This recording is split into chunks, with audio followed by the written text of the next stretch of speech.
নমস্কার, আমি সঞ্জয় চন্দ্র রায়, সহকারী শিক্ষক গণিত। গণিত কেয়ার একাডেমিকের পক্ষ থেকে তোমাদেরকে জানাই আন্তরিক প্রীতি ও শুভেচ্ছা। আজকে তোমাদের গণিত বইয়ের আমাদের পৃষ্ঠা নাম্বার 18, 19, 20 এবং 21 থেকে যে টপিক এবং যে অঙ্কগুলো দেওয়া আছে সেই অঙ্কগুলো আজকে আমরা সমাধান করব। তো চলো ক্লাসটি আমরা শুরু করি। প্রথমেই দেখো তোমাদের বইয়ের 18 নম্বর পৃষ্ঠায় ভগ্নাংশ সম্পর্কে আলোচনা করেছে। তোমরা ক্লাস 5-এ ভগ্নাংশ সম্পর্কে ভালো করে জেনে এসেছো, তবুও তোমাদেরকে আমি ভগ্নাংশ সম্পর্কে শর্টকাটে কিছু ধারণা দিতে চাই। প্রথমেই দেখো ভগ্নাংশ কি। কোনো পূর্ণ সংখ্যাকে যদি তোমরা পি ভাগ কিউ আকারে প্রকাশ করো তাহলে তাকে ভগ্নাংশ বলে। তো চলো আমরা সংখ্যাটি লিখে ফেলি। প্রথমেই দেখো ভগ্নাংশ কাকে বলে। ভগ্নাংশ কোন পূর্ণ সংখ্যাকে পি ভাগ কিউ আকারে প্রকাশ করা যায় তাকে ভগ্নাংশ বলে। দেখো তোমরা ক্লাস 5-এ ভগ্নাংশের আরেকটি সংজ্ঞা তোমরা পড়েছিলে। দুইটি পূর্ণ সংখ্যাকে ভাগ আকারে বা অনুপাত আকারে প্রকাশ করা যায় তাদেরকে ভগ্নাংশ বলে। এছাড়াও তোমরা ভগ্নাংশ কত প্রকার কি কি সেটা তোমরা জেনেছিলে। আমি তোমাদেরকে একটু শর্টে তোমাদেরকে খুব তাড়াতাড়ি ভগ্নাংশের যে 3 প্রকার আছে সেটি আমরা আলোচনা করব। প্রথমেই দেখো তোমাদের ভগ্নাংশ তিনটি কি কি। একটি হচ্ছে প্রকৃত ভগ্নাংশ, একটি হচ্ছে অপ্রকৃত ভগ্নাংশ, আর একটি হচ্ছে মিশ্র ভগ্নাংশ। তো চলো আমরা দেখি যে প্রকৃত ভগ্নাংশ কাকে বলে। প্রকৃত ভগ্নাংশ, দেখো প্রকৃত ভগ্নাংশ হচ্ছে, আমরা একটা প্রকৃত ভগ্নাংশ লিখে ফেলি। দেখো এই যে ভগ্নাংশের হর বড় এবং লব ছোট থাকে তাকে কিন্তু আমরা প্রকৃত ভগ্নাংশ বলি। অর্থাৎ হর বড় হবে এবং লব হবে কি ছোট, তাহলে আমরা বলতে পারি এটি হচ্ছে একটি কি প্রকৃত ভগ্নাংশ। আবার অপ্রকৃত ভগ্নাংশ কাকে বলে।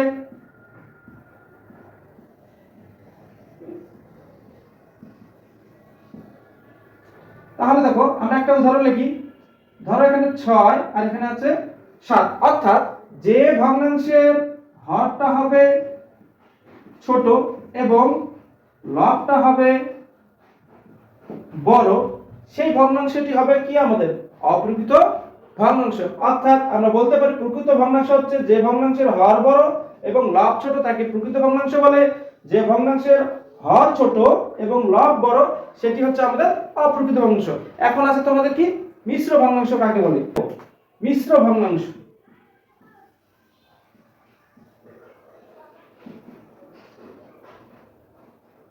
দেখো আমরা জেনেছিলাম কি যদি কোনো পূর্ণ সংখ্যার সাথে প্রকৃত ভগ্নাংশ যুক্ত থাকে তাহলে তাকে কিন্তু কি মিশ্র ভগ্নাংশ বলে। অর্থাৎ কোনো পূর্ণ সংখ্যার সাথে যদি আমাদের প্রকৃত ভগ্নাংশ যুক্ত থাকে, অর্থাৎ যে ভগ্নাংশের হর ছোট, হর বড় এবং লব ছোট তার সাথে এবং কি পূর্ণ সংখ্যা যুক্ত থাকবে। অর্থাৎ পূর্ণ সংখ্যার সাথে যদি আমাদের প্রকৃত ভগ্নাংশ যুক্ত থাকে তাহলে তাকে মিশ্র ভগ্নাংশ বলে। তাহলে ভগ্নাংশ সম্পর্কে জেনে নিলাম। এখন দেখো যে অঙ্কগুলো আছে সেই অঙ্কগুলো আমরা এখন সমাধান করব। তবে প্রথমে তোমাদের যে একটি অঙ্ক আছে, দেখো সমতুল ভগ্নাংশ। তোমাদের 18 নম্বর পৃষ্ঠায় সমতুল ভগ্নাংশ কি, অর্থাৎ দেখো প্রথম ভগ্নাংশের লব এবং দ্বিতীয় ভগ্নাংশের হরের গুণফল এবং প্রথম ভগ্নাংশের হর এবং দ্বিতীয় ভগ্নাংশের লবের গুণফল যদি সমান হয় তাহলে ভগ্নাংশ দুটিকে আমরা সমতুল ভগ্নাংশ বলতে পারি। তো চলো আমরা একটু যে অঙ্কটি আছে, দেখো তোমাদের বই 18 নম্বর পৃষ্ঠায় দুটি ভগ্নাংশ দেওয়া আছে। দেখো কত 7-এর 5, 7-এর 5 এবং 21-এর 15 দেওয়া আছে। এই ভগ্নাংশ দুটি সমতুল কিনা আমরা এখন প্রমাণ করব। তাহলে এখানে সূত্রটা হচ্ছে কি, সুতরাং প্রথম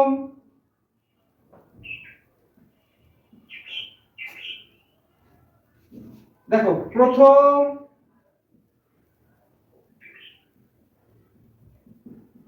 ভগ্নাংশের লব এবং দ্বিতীয় ভগ্নাংশের হরের গুণফল। তাহলে দেখো গুণফল, তাহলে দেখো প্রথম ভগ্নাংশ কত, প্রথম ভগ্নাংশের লব অর্থাৎ 5 গুণন দ্বিতীয় ভগ্নাংশের হর অর্থাৎ 21। তাহলে গুণফলে কত হয় দেখো, 5 কে 5, 5 দুগুণী 10, 105। এবং প্রথম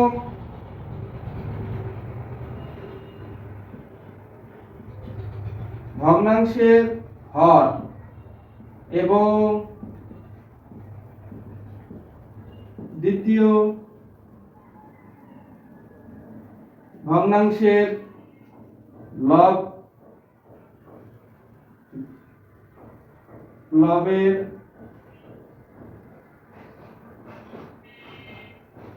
গুণফল। দেখো তাহলে প্রথম হর, প্রথম ভগ্নাংশের হর অর্থাৎ 7 গুণন দ্বিতীয় ভগ্নাংশের লব অর্থাৎ 15। তাহলে দেখো 5 7 35 এর 5, হাতে থেকে 3, 7 থেকে 7 আর 3 হচ্ছে 10 অর্থাৎ 105।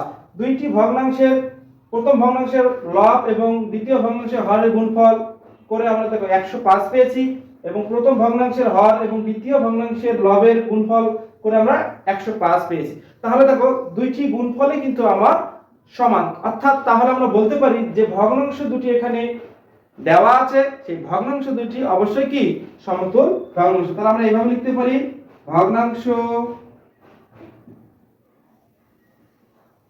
দুটি সমতুল। আশা করি তোমরা বুঝতে পেরেছো। এখন দেখো তোমাদের 1 নাম্বার যে উদাহরণ আছে সেই অঙ্কটি এখন আমরা সমাধান করব।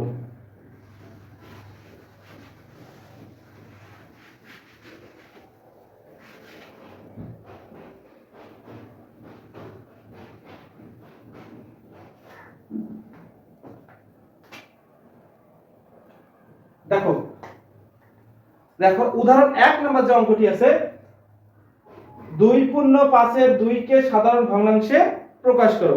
তাহলে দেখো এখানে উদাহরণ 1 নাম্বার অঙ্কটি আমরা এখন সমাধান করি। দেখো 2 পূর্ণ 5 এর 2, এইটাকে আমাদের সাধারণ ভগ্নাংশে রূপান্তর করতে হবে। এটা নিয়ম খুবই সোজা। প্রথমে দেখো হর থাকবে পূর্ণ সংখ্যার সাথে হরের গুণফল যোগ হচ্ছে লব।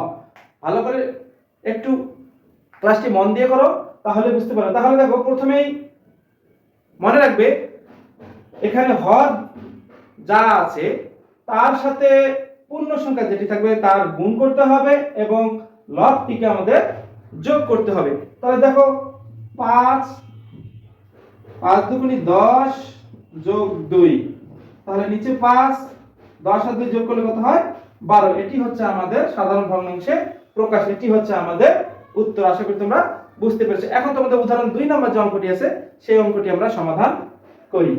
তাহলে দেখো উদাহরণ 2 এর সমাধান। তোমরা যদি আমার অনলাইন ক্লাসে নতুন হয়ে থাকো তাহলে অবশ্যই চ্যানেলটিকে সাবস্ক্রাইব করবে এবং পাশে থাকা বেল আইকনটি দিয়ে রাখবে, তাহলে পরবর্তী ক্লাসগুলো দেওয়া মাত্র তোমরা পেয়ে যাবে। তো চলো 2 নাম্বার উদাহরণটি এখন আমরা সমাধান করি। তাহলে উদাহরণ 2 নাম্বার অঙ্কটি আছে, দেখো 8 এর 1, 16 এর 3 এবং 24 এর 7 ভগ্নাংশগুলোকে মানে ঊর্ধ্বক্রমে সাজাই। তাহলে দেখো প্রথমে আমরা অঙ্কটি তুলে ফেলি।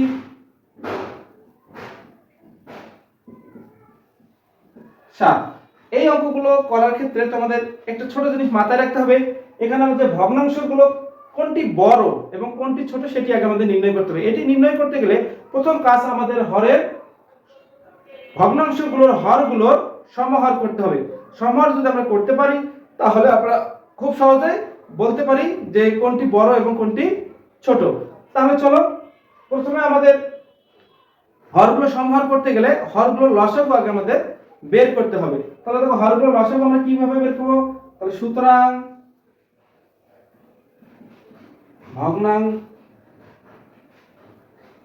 ভগ্নাংশ গুলোর লসাগু দেখো 8, 16, 24। তাহলে দেখো আমরা এটাকে 8 দিয়ে দিতে পারি, 8 কে 8, 8 দুগুণী 16, 3 আসতে 24। তাহলে লসাগু হতে 8 গুণন 2 গুণন 3। তাহলে দেখো 8 দুগুণী 16, 3 16 48, 3 16 48। তাহলে আমার লসাগু কত হলো 48। এখন দ্বিতীয় কাজটা হচ্ছে আমাদের হরগুলো বের করার পর ভগ্নাংশগুলোকে সমহর করতে হবে। তাহলে সমহর আমরা কিভাবে করব? দেখো প্রথম ভগ্নাংশ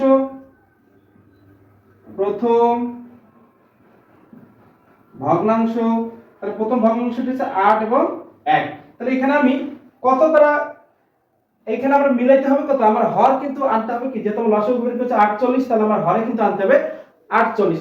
তাহলে দেখো 48 কে আমরা 8 দ্বারা এখানে যদি ভাগ করি, তাহলে তোমরা দেখো 48 কে 8 দ্বারা ভাগ করা হয় 6 আসছে 48, অর্থাৎ 8 এর সাথে যদি আমরা 6 গুণ দেই তাহলে কিন্তু ভগ্নাংশটি আমার 48 হবে, অর্থাৎ ভগ্নাংশের হর হবে কি 48। তাহলে দেখো আমরা এখানে উপরেও গুণ দেব কত 6, নিচেও আমরা 6 গুণ দেব। তাহলে দেখো 6 আসছে 48, উপরে হচ্ছে 6। তাহলে দেখো দ্বিতীয় ভগ্নাংশ কত আছে 16 3, অর্থাৎ 16 এর সাথে কত গুণ দিলে আমার 48 হবে? তাহলে 3 গুণ দিলে আমার 48 হবে। দেখো 16 গুণন 3, 3 16 48, তাহলে 3 গুণন 3। তাহলে দেখো 3 গুণন 3, 3 3 9, আর এখানে দেখো 3 16 48। তারপরে দেখো তৃতীয় ভগ্নাংশটি আমরা কত আছে দেখো 24 7, অর্থাৎ দেখো 24 এর সাথে কত গুণ দিলে আমরা 48 হবে? 2 গুণ দিলে 48 হবে। 24 গুণন 2, 24 দুগুণে 48, তাহলে 7 এর সাথে আমরা 2 গুণ দেব, অর্থাৎ যে সংখ্যাটি আমরা নিব সেই সংখ্যাটি নিচেও গুণ দেব উপরেও গুণ দেব। তাহলে দেখো 48 নিচে থাকলো 48 এবং 7 দুগুণে কত 14। এখন আমাদের কাজ যে হর যেহেতু আমার একই, তাহলে যে ভগ্নাংশের লব বড় হবে সেই ভগ্নাংশটি কি হবে বড় হবে, অর্থাৎ এই যে আমাদের হরগুলো সমান আছে, তাহলে আমাদের লব যেটি বড় হবে সেটি ভগ্নাংশই কিন্তু কি হবে বড় হবে। তাহলে দেখো ছোট থেকে যেহেতু আমাদের মানের ঊর্ধ্বক্রমে সাজাতে হবে, তাহলে দেখো আমরা ছোট থেকে বড় সাজাবো। তো ছোট থেকে বড় আমরা কিভাবে সাজাবো? দেখো ছোট প্রথমে আমার ভগ্নাংশ কত, সুতরাং 6 গ্রেটার দ্যান, তারপর দেখো 9, এখানে কত 14, অর্থাৎ এগুলোর ভগ্নাংশগুলো কত দেখো, এই তোমার 6 এর ভগ্নাংশ হচ্ছে 8 1 গ্রেটার দ্যান 9 এর ভগ্নাংশ হচ্ছে 16 3 এবং 14 এর ভগ্নাংশ হচ্ছে কত 27 24। তাহলে দেখো এটি হচ্ছে কিন্তু কি মানে ঊর্ধ্বক্রমে আমরা সাজিয়ে এই উত্তরটি আমরা পেলাম। আশা করি তোমরা বুঝতে পেরেছো। এখন যে তোমাদের ওই উদাহরণ 2 এর আলোকে একটি কাজ আমাদের বইয়ের মধ্যে আছে, সেই কাজটি এখন আমরা সমাধান করি। কাজটি যেটি আছে 5 এর 8 এর 5 12 7 16 11 এবং 24 এর 1। তো চলো প্রথমে আমাদের হরগুলো লসাগু বের করি আমরা। তাহলে দেখো ভগ্নাংশের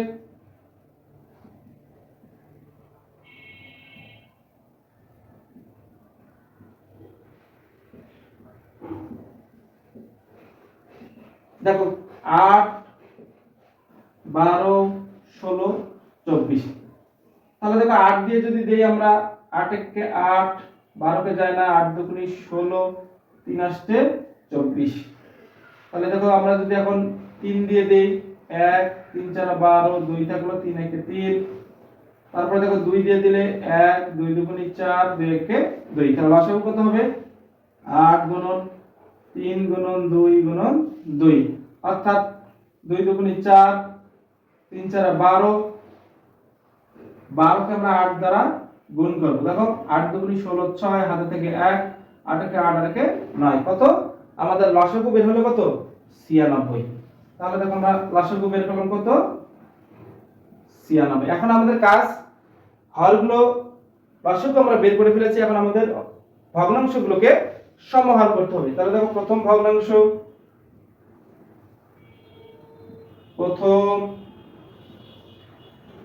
ভগ্নাংশ সমান সমান 8 এর 5। আচ্ছা দেখো এখানে আমার 5 8 এর 5 আছে, তাহলে এখানে আমরা ভাগ করতে হবে। তখন 96 কে আমরা 8 দ্বারা ভাগ করি, তাহলে 8 বাড়ান কত 96, অর্থাৎ এই যে আমাদের লবকে 12 এবং হরকেও কি 12 দ্বারা গুণ করতে হবে। তাহলে দেখো আমরা এইভাবে করব। তাহলে দেখো 8 গুণন 12, তাহলে 5 গুণন 12, অর্থাৎ যে সংখ্যা আমরা নিব সেই সংখ্যাটি নিচে এবং উপরে উভয় দিকে গুণ দিয়ে বের করব। তাহলে দেখো এখানে আমার নিচে আমার 96 হয়ে গেল। দেখো 5 দুগুণে 10 এর 0, হাতে থেকে 1, 5 কে 5 আর কে 6, 5 12 60। তাহলে দেখো দ্বিতীয় ভগ্নাংশ কত আছে 12/7। তাহলে সমান সমান, তাহলে দেখো কয় বারাং 96, 8 বারাং 96। তাহলে দেখো 8 আমার এখানে গুণ দিতে হবে, 8 আমার উপরে গুণ দিতে হবে, তাহলে নিচে 96, 7 আসছে 56। তারপরে দেখো তৃতীয় ভগ্নাংশ কি আছে, তৃতীয় ভগ্নাংশ সমান সমান কত 16, 11। তাহলে দেখো 16 দিয়ে কত দিয়ে ভাগ দিলে হবে, তাহলে দেখো 6 16 96, 8 দুগুণে 16, তাহলে দেখো 3 দুগুণে কত 6, তাহলে 16 কে 6 দ্বারা গুণ দিলে 96 হয়। তাহলে দেখো 16 গুণন 6, তাহলে 11 গুণন 6, তাহলে নিচে হচ্ছে 96 আর 6 11 66। আশা করি তোমরা বুঝতে পেরেছো। তাহলে দেখো এখন আমরা দেখো চতুর্থ যে ভগ্নাংশটি আছে, চতুর্থ ভগ্নাংশ কত আছে আমাদের 24/1। তাহলে দেখো 24 আমার কত গুণ দিতে হবে, 24 এর সাথে দেখো 3 আসছে 24, তাহলে 2 দুগুণে কত 4 গুণ দিতে হবে। তাহলে 24 এর সাথে 4 গুণ দিলে আমার 96 হয়, তাহলে উপরেও আমার 4 গুণ দিতে হবে, তাহলে নিচে হচ্ছে 96 আর উপরে হচ্ছে 4 কে 4। এখন দেখো এই যে যেহেতু আমরা সমাহার করে ফেলেছি, এখন আমাদের দেখতে হবে লব কার বড়, অর্থাৎ যে ভগ্নাংশের লব বড় সেই ভগ্নাংশটি কিন্তু কি হবে বড় হবে, এবং যে ভগ্নাংশের লব ছোট সেটি হবে কি ছোট। তাহলে আমরা একটু সাজিয়ে নিব। দেখো প্রথমে আমাদের সুতরাং ছোট ভগ্নাংশ কত আছে লব 4, তারপরে কত আছে 4 থেকে বড় কে আছে 56, তার থেকে বড় কে আছে 60, তার থেকে বড় কে আছে 66। তাহলে দেখো 4 এর ভগ্নাংশ কোনটি, 4 এর ভগ্নাংশ আছে 24 এর 1, 24 এর 1 গ্রেটার দ্যান, দেখো 56 এর ভগ্নাংশ কোনটি এটি, তাহলে দেখো 12/7, তাহলে 12/7। তারপরে দেখো আমাদের আছে কি 60, 60 কই এই 60, 60 ও আমাদের আরেকটি 60, 60 এর ভগ্নাংশ হচ্ছে 8 এর 5 এবং 66 ভগ্নাংশ হচ্ছে 16 এর 11।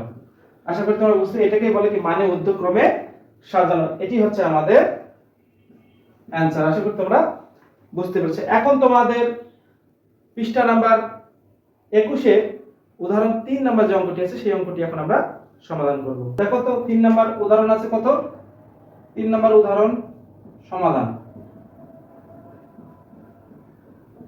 অঙ্কটি হচ্ছে দেখো 8 এর 1 যোগ 16 এর 3 যোগ 7 24। তাহলে দেখো এটি সমান সমান, অর্থাৎ এটির যোগফল কত সেটি আমাদেরকে বের করতে হবে। এটি বের করতে গেলে প্রথমে আমাদের নিয়ম হচ্ছে অঙ্কটির লসাগু বের করতে হবে। 8 16 এবং 24 এর যে লসাগু সেটি আমাদের বের করতে হবে। তাহলে দেখো 8 16 এবং 24 এর লসাগু কত, 8 কে 8, 8 দুগুণে 16, 3 আসছে 24, অর্থাৎ 8 দুগুণে 16, 3 16 48, অর্থাৎ আমার লসাগু কত 48। এখন আমাদের যেটি এটি হচ্ছে মেন আমাদের এখানে এই 48 যে আমরা লসাগু বের করলাম, এই লসাগুকে প্রথমে আমাদের এই যে সংখ্যাটি আছে অর্থাৎ হর দিয়ে এই হরকে আমাদের কি করতে হবে ভাগ করতে হবে। তাহলে দেখো 8 দিয়ে যদি আমি 48 কে ভাগ করি তাহলে আমার কত হয় 6, 6 আসছে 48। আমরা যে ভাগ করে 6 যে পেলাম সেটি আমাদের লবের সাথে কি করতে হয় গুণ করতে হবে। অর্থাৎ তোমরা প্রথমে এই নিচের হর দিয়ে এই হরকে ভাগ করে এই লবের সাথে গুণ করে এখানে বসাবে। তাহলে দেখো আমরা 8 দিয়ে 48 কে ভাগ করলে 6 হয়, 6 এর সাথে যদি আমরা 1 গুণ করি তাহলে 6 1 কে 6, যোগ দেখো 16 দিয়ে যদি আমরা 48 কে ভাগ করি কত হয় 3 16 48, অর্থাৎ 3 আমাদের অ্যানসার। তারপর এই 3 এবং উপরে 3 দ্বারা কি করতে হবে গুণ করতে হবে, অর্থাৎ হর দিয়ে হরকে ভাগ করে যে ভাগফল আমরা পাবো তার সাথে লবের কি করতে হয় গুণ করতে হয়। তাহলে এখানে দেখো 16 3 16 48, 3 3 কে 9, যোগ 24 দিয়ে 48 কে ভাগ করলে কত হয় 2 হয়। তো 2 কে 7 দ্বারা গুণ করে 7 দুগুণে কত হয় 14। তাহলে দেখো 48, তারপর দেখো 4 9 কত 13, 13 আর 6 হচ্ছে 19, 19 এর 1 হাতে থেকে 1 2 29। দেখো এই যে ভগ্নাংশটি আমরা পেলাম এটি হচ্ছে আমাদের এই ভগ্নাংশগুলো যোগফল বা সমষ্টি। আশা করি তোমরা বুঝছো, এটি হচ্ছে আমাদের অ্যানসার। তো চলো এখন আমরা তোমাদের পৃষ্ঠা বইয়ের পৃষ্ঠা 21 নম্বর পৃষ্ঠার যে 4 এবং 5 উদাহরণ আছে সেই 4 এবং 5 উদাহরণ আমরা সমাধান করি।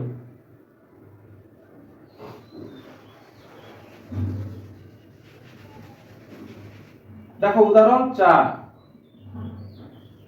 সমাধান।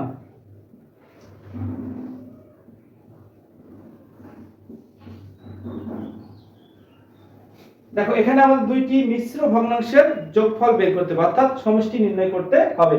বলে দিয়েছে দেখো এত এবং এত সমান সমান কত, অর্থাৎ এই যে ভগ্নাংশ দুটি আমার সমষ্টি বের করতে হবে। এই অঙ্কগুলো সমাধান করতে আমাদের আগে দেখো আমাদের হর যেখানে সেটি থাকবে, হরের সাথে আগে পূর্ণ সংখ্যা কি করতে হয়, গুণ করতে হয়, তার সাথে লব কি করতে হয়, যোগ করতে হয়। অর্থাৎ 13 গুণন 2 যোগ 3 প্লাস 26 থাকলো 1 গুণন 26 যোগ 5। তাহলে দেখো আমরা 13 এখানে থাকলো, তাহলে দেখো 13 দুগুণে 26, 26 আর 3 যোগ করলে কত হয় 29। তারপর দেখো এখানে 26 থাকলো, 26 এর সাথে 26 যদি গুণ 1 গুণ করি তাহলে 26 হয়, 26 এর সাথে 5 যদি আমরা যোগ করি 26 আর 5 কত হয় 31। তাহলে দেখো এখন আমাদের এই যে দুটি ভগ্নাংশ আমরা বের করলাম, এখন দেখো এই ভগ্নাংশ দুটির হরের কি করতে হবে, লসাগু করতে হবে। তাহলে 13 এবং 26 এর লসাগু কত হয়, 13 এবং 26 এর লসাগু আমাদের দেখো 13 26, তাহলে 13 দিয়ে যায়, তাহলে 13 কে 13, 13 দুগুণে 26, তো 13 দুগুণে 26 আমার হচ্ছে কি লসাগু। তাহলে এখানে দেখো আমরা 2 দিয়ে যদি 13 দিয়ে যদি 26 কে ভাগ করি কত হয় 2 হয়, তাহলে 2 দ্বারা আমার কি এই যে লবকে কি গুণ করতে হবে। তাহলে আমাদের হর দিয়ে হরকে ভাগ করে যে ভাগফল আমরা পাবো সেটিকে লবের সাথে কি করতে হয়, গুণ করতে হয়। অর্থাৎ 29 কে 2 দ্বারা গুণ করব যোগ এখানে 26 কে 26 দ্বারা ভাগ করলে 31 ই থাকে। তাহলে এখানে আমরা দেখো 26, তাহলে 9 দুগুণে 18 আর হাতে থেকে 1, 2 দুগুণে 4 আর একে 5, 58 যোগ 31। তাহলে আছে দেখো 26, তাহলে 8 আর একে 9, 5 আর 3 8। দেখো এখন কিন্তু এটি আমার হচ্ছে কি অপ্রকৃত ভগ্নাংশের একটি অ্যানসার চলে আসে। অপ্রকৃত অ্যানসার কিন্তু আমাদের রাখা যাবে না। আমাদের এই ভগ্নাংশের নিয়ম হচ্ছে উপরে যদি অর্থাৎ লব যদি বড় হয় এবং হর যদি ছোট হয়, অর্থাৎ অপ্রকৃত ভগ্নাংশ হলে সেটিকে ভাগ করে দিতে হয়। তাহলে 26 দিয়ে আমরা 89 কে ভাগ করে দেব। তাহলে 26 দুগুণে 48, 3 3 26 এর কত হয় 318, 8 হাতে থেকে 1, 3 দুগুণে 6 আর কে 7। তাহলে দেখো আমরা 3 দিয়ে এটাকে ভাগ করি, তো 3 দিয়ে করলে হয় 78, তাহলে 8 আছে কত হলো 9, 1 7 আছে কত হলো 8 1। তাহলে আমরা অ্যানসারটা আমরা এভাবে লিখব। দেখো ভাগফলটা হবে আমাদের পূর্ণ সংখ্যা এবং ভাজ্যটা হবে কি নিচে আর ভাগশেষটা যাবে উপরে। এটি হচ্ছে আমাদের অ্যানসার। আশা করি তোমরা বুঝতে পেরেছো। আমার আমার ক্লাসগুলো তোমরা নিয়মিত পেতে অবশ্যই আমার চ্যানেলটিকে সাবস্ক্রাইব করবে এবং পাশে থাকা বেল আইকনটি দিয়ে রাখবে, তাহলে পরবর্তী ক্লাসগুলো দেওয়া মাত্র তোমরা পেয়ে যাবে। তাহলে এখন দেখো তোমাদের 5 নম্বর যে উদাহরণ আছে সেটি আমরা সমাধান করব।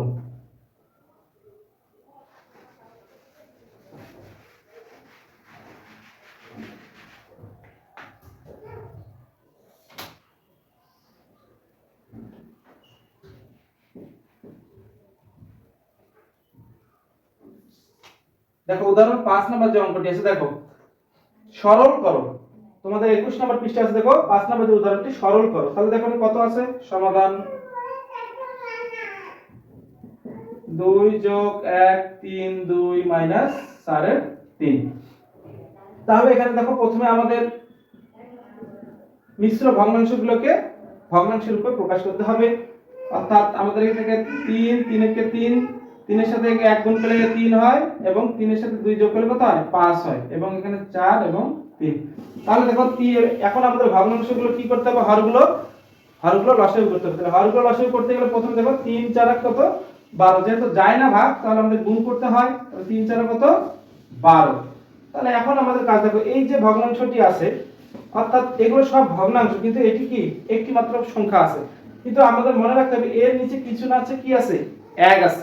অর্থাৎ এখানে 1 থাকলে আমরা 1 দিয়ে যদি 12 কে ভাগ করি তাহলে আমার ভাগফল কত হয় 12। তো যে ভাগফল বের হবে তার সাথে এরকম গুণ করতে হবে। তাহলে দেখো 12 গুণ কত 24 যোগ। এখন আমাদের দেখো এই ভগ্নাংশ হর দ্বারা হরকে ভাগ করতে হবে। তাহলে এই হর দিয়ে এখানে ভাগ করলে কত 4, 3 4 12 4 4। এখন আমাদের কি লবের সাথে গুণ করতে হবে। তাহলে 4 5 20 মাইনাস, এখন দেখো 4 দিয়ে যদি আমরা ভাগ করি 12 কে তাহলে কত হয় 3।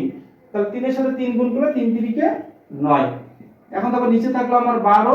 এখন দেখো এখানে এটাও যোগ এটাও যোগ, কিন্তু এটা কি বিয়োগ।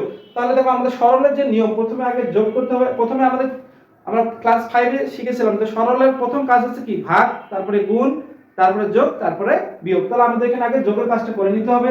তাহলে দেখো 4 4, তাহলে 2 আর 2 যোগ করলে কত হয় 4, আর এখানে মাইনাস হচ্ছে 9। তাহলে নিচে থাকলো 12, 9 আছে কত হলো 14, 5 হাতে থাকে 1, 4 থেকে 1 যদি আমরা বাদ দিই তাহলে হয় 3, অর্থাৎ 35। এখন দেখো কি আমাদের অপ্রকৃত ভগ্নাংশে চলে আসে, তাহলে অবশ্যই এটা কি করতে হবে, আমাদের ভাগ করে দিতে হবে। তাহলে আমরা ভাগ করে দেই 35, 12 12 দুগুণে 24, 3 বারাং 36, বেশি হয়ে যায়, তাহলে 12 দুগুণে 24। তাহলে 4 আছে কত হলো 5 1, 2 আছে কত হলো 3 1। তাহলে আমাদের দেখো প্রথমে লিখতে হয় কি, ভাগফলটা হবে আমার পূর্ণ সংখ্যা, ভাজ্যটা হবে শেষে অর্থাৎ নিচে হরে হবে, এবং ভাগশেষটা যাবে উপরে। তাহলে এটি হচ্ছে আমাদের অ্যানসার। আশা করি তোমরা বুঝতে পেরেছো। আজকের ক্লাসটি আমি এখানে শেষ করছি। তোমাদেরকে ধন্যবাদ।